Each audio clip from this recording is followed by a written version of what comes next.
د پاکستان د خزانه موقتی وزیر شمشاد اختر ویلي چې د خیواد اقتصادي وضعیت تر اندازې زیات خراب دی او د گنجائش نه لرلو لامل حکومت ولست د بیلونو کې پیسې نشي پرېښودلې. پاکستانی رسنیو داوا کړی دی چې نړیوالې مالیاتي ادارې IMF هم د پاکستان نگران حکومت ته جواب ورکړی دی چې پچا پس څومره د بجلی بیلونه راغلي دي هغه بډه کوي. دا په داسې حال کې چې د بجلی د لوړو بیلونو په ضد نن د سوداګرانو مرکزی اتحادیې ګر خیوات کې د کار بندیز اعلان کړي او د خیوات په بیلابیلو برو کې د زیاتو بیلونو خلاف ولسی احتجاجونه دوام لري. د پاکستان د خزانه مرکزی نگران وزیر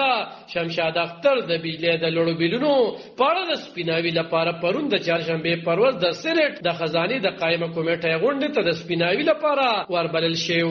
او هغه یاد کمیټې ته ویلي چې په موجوده خراب اقتصادي وضعیت کې حکومت ولست د بجلی بیلونو کې ریلیف یا اساني نشي ورکولې. د ډان ورسپانې د ریپورت لمحه د خزانه وزیر د سېنات کمیټې ته ویلي چې کو د IMF په پروګرام عمل اونکړل شو نو حالات به نور هم کړکېچن شي. پاکستانی رسنۍ وایي چې د پاکستان د موقتی کابینه د پریکړې لمحه ولست د بجلی لوړو بیلونو کې د رعایت ورکولو په موخه د خزانه وزیر 13 ورځ د IMF چارواکو سره آنلاین مذاکرات کړي دي او لخوا د بجلی په لوړو بیلونو د ولسی احتجاج لامل په توانایي لګیدلو ټیکسونو کې د رعایت غوښتنه کړې ده. د ایکسپریس ټریبیون د ریپورت لمحه د پاکستان په خواز د IMF چارواکو په واضح ډول ویلي چې په چا پسې څومره د بجلی بیل جوړ شوی هغه به ورکوي. په خپل IMF لا په دې اړه په رسمي ډول کوم اعلامیه نه ده جاری کړې. څېړونکي وایي چې پاکستان IMF نه د پور غستو په بدل کې د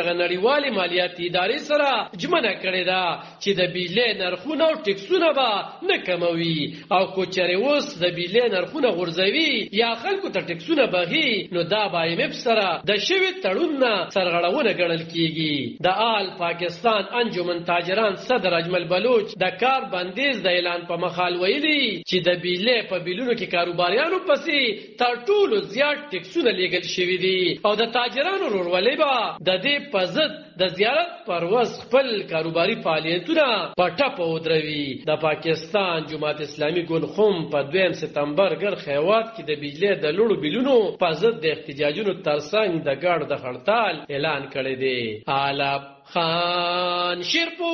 دلبر نیوز 400 د پاکستان